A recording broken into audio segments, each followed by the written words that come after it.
बिस्मिल्लाहिर्रहमानिर्रहीम। नाज़रीन अस्सलाम वालेकुम, मैं हूं इमरान वसीम।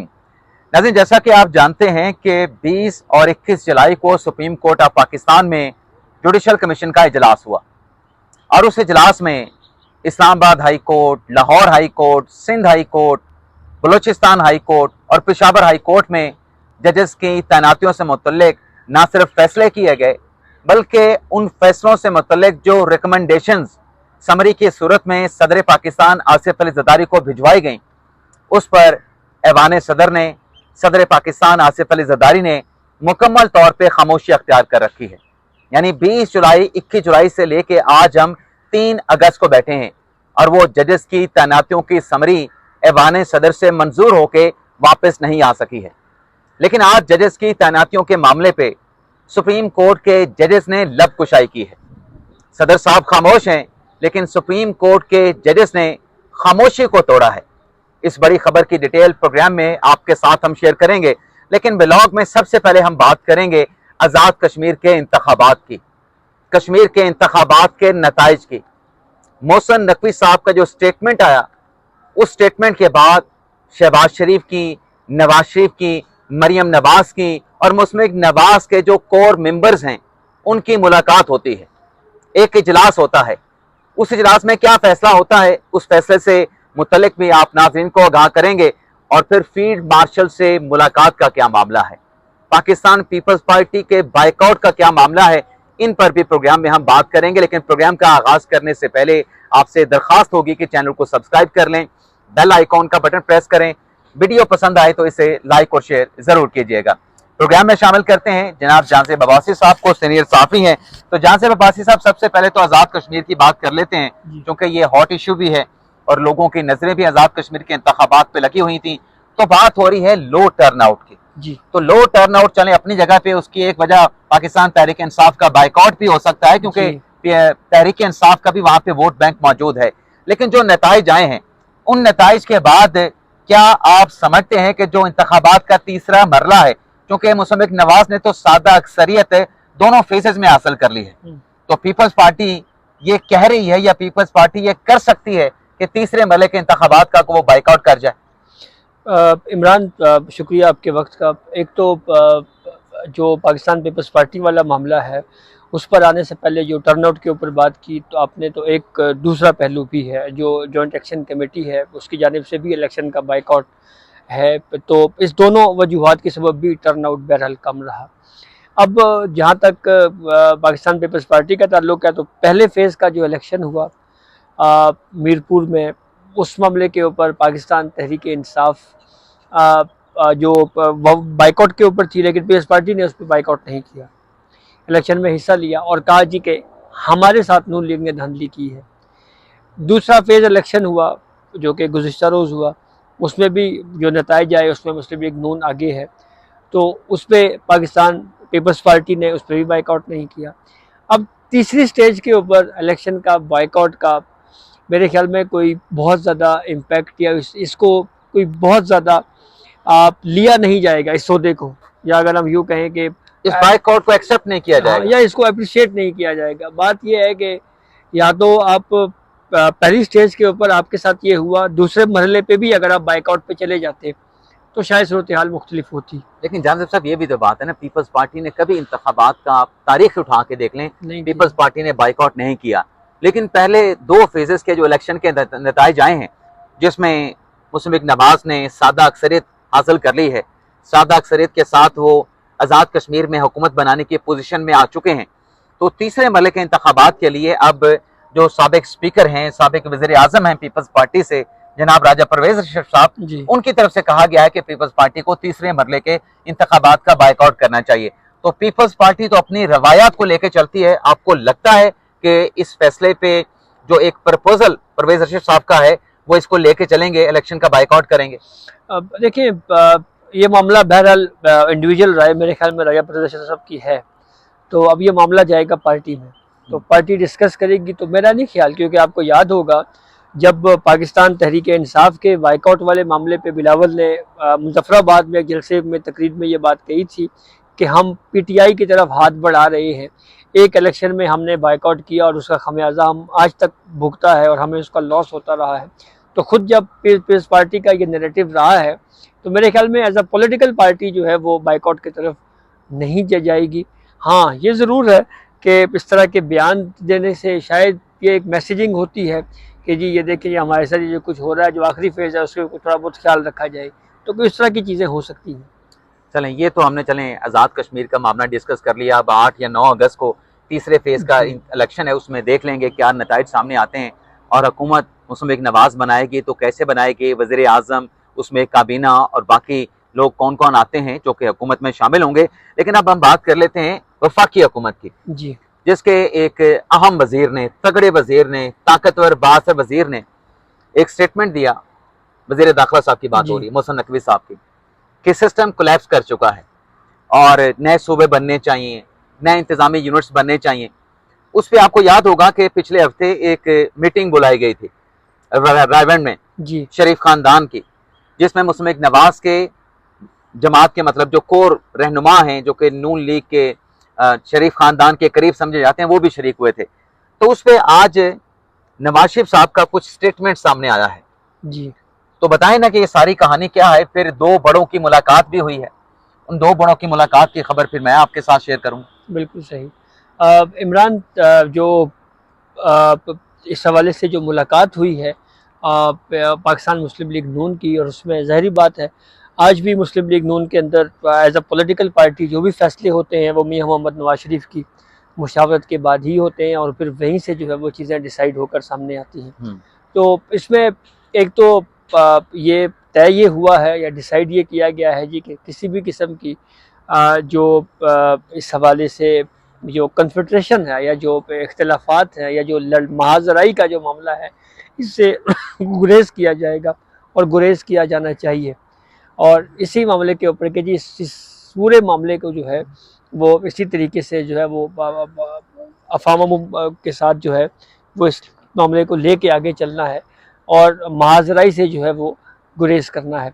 लेकिन उसमें ये भी तो है ना कि जो मुस्लिम लीग नवाज के लोग हैं, उस मुलाकात में अब आज जो रिपोर्ट सामने आई है जी, उसमें नवाज शरीफ साहब ने कहा है कि मोहसिन नकवी साहब के बयान को नजरअंदाज किया जाए। जी, और जो मुस्लिम लीग नवाज की काबीना के लोग हैं या जो मुस्लिम लीग नवाज के पार्टी के लोग हैं वो तहम्मुल का मुजाहरा करें, बुर्दबारी का मुजाहरा करें और इदारों के साथ किसी किस्म की कन्फ्रंटेशन नहीं, बल्कि इदारों के साथ जो है एक अच्छी हम आहंगी होनी चाहिए।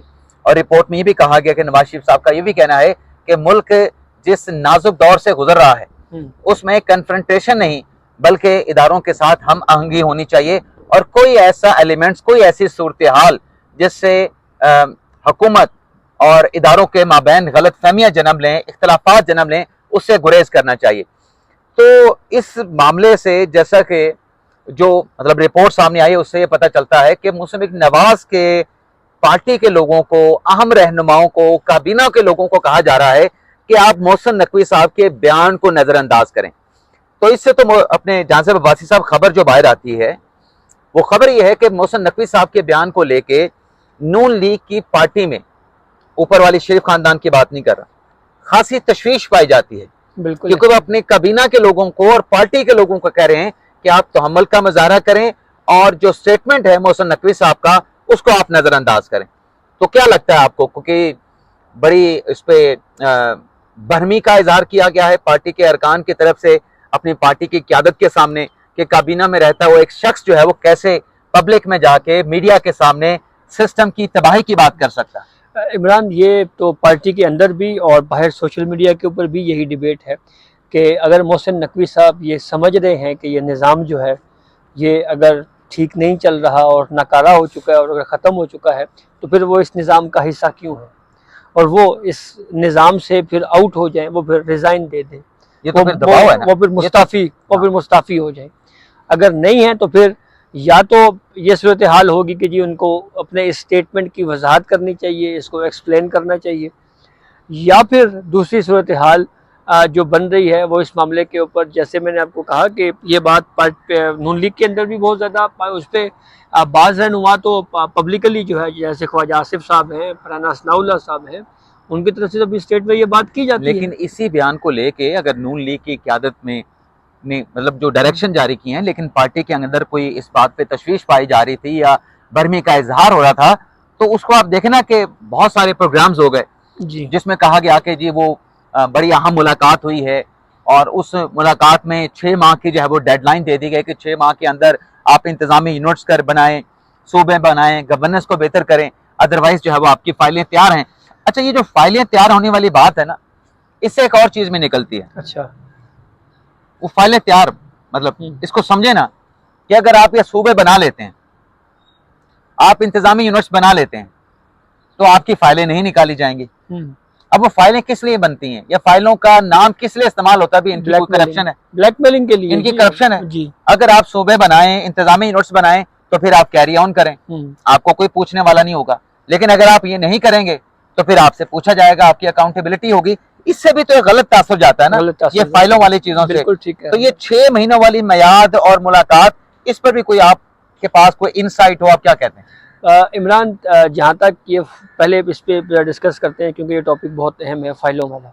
अच्छा, ये टॉपिक भी अहम है और ये इसकी डेप्थ भी बहुत ज्यादा जी, डेप्थ भी बहुत ज़्यादा है, क्योंकि आपको याद होगा कि जब Imran Khan project wind up हुआ तो उस वक्त बहुत सारे हमारे साफियों ने जो है वो पब्लिकली आके ये कहा जी कि ये हमें फाइलें दिखाई जाती थी और फिर हम उन फाइलों की बुनियाद के ऊपर रिपोर्टिंग करते रहे हैं। तो एक तो उन्होंने इस बात का इकरार किया कि जी ये सियासी जमातों के खिलाफ जो है वो पहले भी फाइलें तैयार होती रही थी और फिर मीडिया को एज अ टूल उन साफियों के ज़रिए जो है वो फिर इस्तेमाल किया जाता रहा, उनके खिलाफ कंपेन चलाई जाती रही है। तो ये कोई नई बात नहीं है।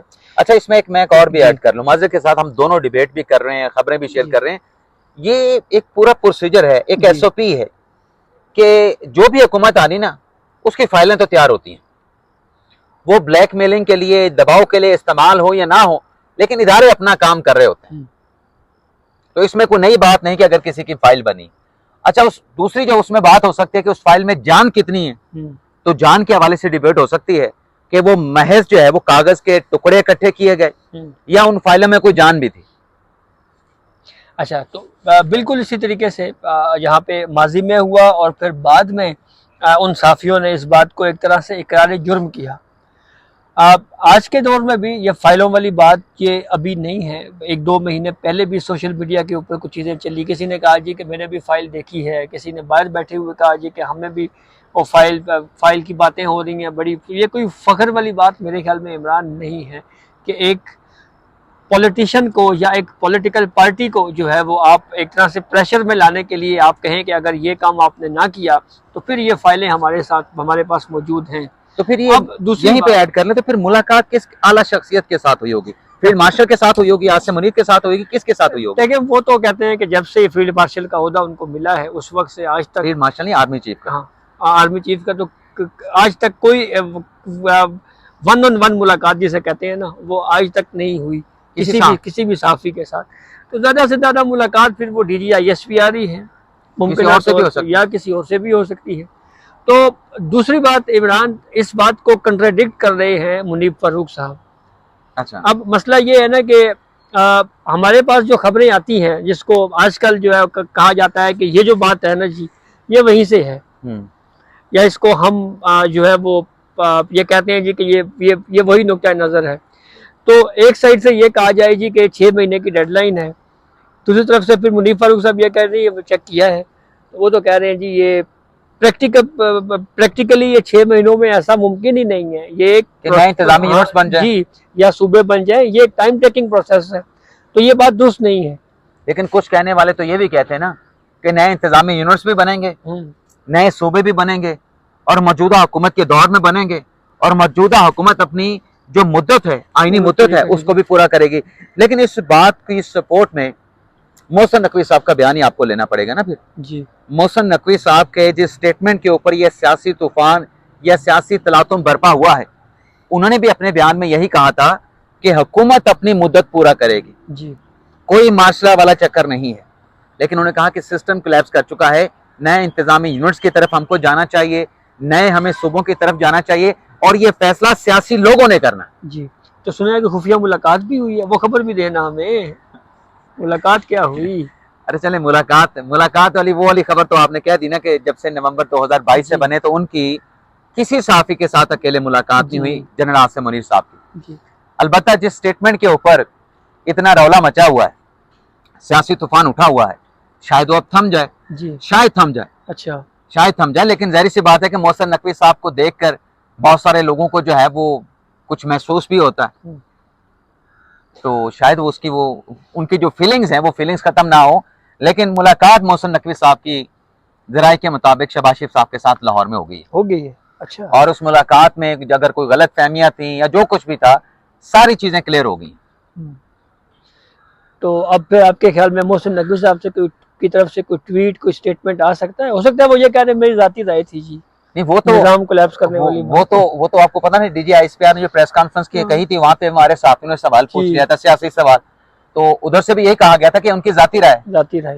तो मोहसिन नकवी साहब की जाहिर सी बात है, इंसान की अपनी जाती राय भी होती है। जैसे मैं अपनी पर्सनल राय का अगर इजहार करूं, मैं ये कहता हूं बनाए जी सूबे जी, बनाए जी इंतजामी यूनिट्स, लेकिन पार्लिमानी निजामी हुकूमत को जो हमेशा मुरीद इल्जाम ठहराया जाता है कि ये डिलीवर नहीं कर रहा, भाई उस निजाम को तो आपने कभी भरपूर तरीके से आपने इन्फोर्स ही नहीं किया। बिल्कुल सही।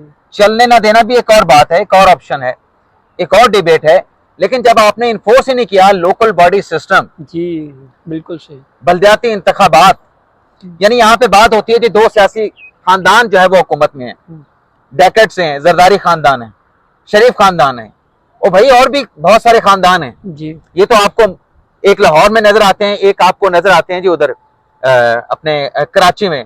तुम्हारी उसकी स्टोरेज का इशू तो नहीं है? नहीं, अभी तो चली जा रहा है फिलहाल। अच्छा भाई, हमारे अपने इलाकों में आपके मरी में भी सियासी खानदान है कि नहीं है जी? दहाइयों से वो चले आ रहे हैं कि नहीं आ रहे हैं?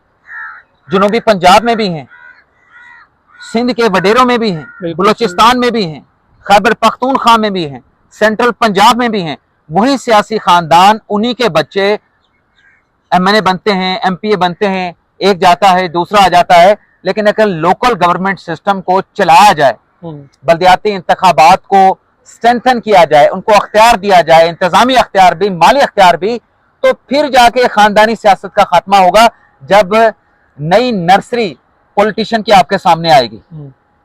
बिल्कुल सही। नए सियासतदान तो इस तरह से सामने आएंगे ना, तो उस सिस्टम को आप लेके नहीं आते, उसको आप चलाते नहीं। इल्जाम आता है जी पार्लिमानी निजाम हुकूमत पे। जाते जाते बात कर लें, वक्त क्योंकि ज्यादा हो चुका है, फिर मुझे आपके स्टोरेज का भी इशू है जी जी। वो समरी तो सदर साहब ने रोक रखी है जी, उस पर थोड़ी सी बात करें, फिर सुप्रीम कोर्ट के जजेस ने क्या कहा है मैं उस पर फिर बता दूंगा। समरी का इमरान ये है कि आज तकरीबन 13वां दिन है, अभी तक मामला जूं का तू ही है। सिंध हाई कोर्ट के हैं जस्टिस खालिद हुसैन शाहनी साहब, 28 जुलाई 2026 को इनका जो 6 माह एक्सटेंड किया गया था वो पूरा हो चुका है। अभी तक मामला इनका आगे कुछ नहीं है, हवा में ही है एक तरह से। पेशावर हाई कोर्ट के 4 एडिशनल जजेस जिनकी कंफर्मेशन की गई है जुडिशल कमीशन के इस इजलास में, उनकी जो टर्म है वो 4 अगस्त को पूरी हो रही है, कल पूरी हो जाएगी, कल पूरी हो रही है। वो मामला भी यानी 5 हो जाएंगे। तो एक तो ये ओपिनियन है जी कि जो 20-21 के जो जुडिशल कमीशन के इजलासों में जो फैसले हैं प्रिवेल वही करेंगे। इन 5 जजेस का जो सर्विस है इनके ऊपर कोई इम्पैक्ट नहीं पड़ेगा। एक कहते हैं जी कि कानूनी राय सदर मुमलिकत को कुछ यूं दी गई है, उनको बताया यह गया है कि जनाब समरी जब जुडिशल कमीशन भेजेगा रिकमेंडेशन, उसको आपने एक दिन में मंजूर करना है, 1 साल में करना है या 1 महीने में करना है, कोई मुद्दत कॉन्स्टिट्यूशन में या लॉ में लिखी हुई नहीं है, तो इसको आप होल्ड कर सकते हैं। तो एक कैओस किसी सूरत हाल पैदा कर ली गई है। तो हो सकता है आज या कल में हमें यह खबर मिले कि किसी हाई कोर्ट के अंदर कोई पिटीशन फाइल हो गई है। FCC में भी तो जा सकते हैं, FCC में भी आ सकते हैं। देखें, इंटरप्रिटेशन के हवाले से सदर के पास जो समरियां जाती हैं, बाकी मुख्तलिफ आर्टिकल्स में मुद्दत दी गई है जी, क्लियर है, मुद्दत दी गई है। अगर यहाँ पे मुद्दत नहीं तो इसकी इंटरप्रिटेशन भी हो सकती है, FCC से करवाई जा सकती है, बाकी आर्टिकल से हेल्प लेके, लेकिन वो मामला जो है वो टाइम टेकिंग होगा। लेकिन इस मामले पे चूंकि जजेस नहीं लग रहे, जो एडिशनल जजेस लगाए गए थे, आज सुप्रीम कोर्ट में एक मुकदमे की समाअत हुई। 15 साल एक बच्चा जिसकी जमानत का केस था, जिसमें जो नीचे हाई कोर्ट की सतह पे ग्राउंड्स नहीं लिए गए थे, सुप्रीम कोर्ट वो मामला नीचे हाई कोर्ट पे रेफर कर रही थी। तो वकील की तरफ से कहा गया कि जो लाहौर हाई कोर्ट का मुल्तान बेंच है वहां पे कोई जज है ही नहीं, तो जज नहीं तो हमारी जमानत की दरखास्त कैसे सुनी जाएगी। तो सुप्रीम कोर्ट के जज ने कहा कि हाँ, जजेस की शॉर्टेज हो सकती है, इस वजह से बेंचेस में जजेस जो है वो उनकी दस्तयाबी नहीं है, क्योंकि वो वाला काम भी तो नहीं हुआ ना। अब वो वाला काम क्या है कि सदर पाकिस्तान ने असम्बली अपने पास रखी हुई है, किसी हाई कोर्ट में वो जज नहीं लग सके जिसकी मंजूरी जुडिशल कमीशन ने दी थी।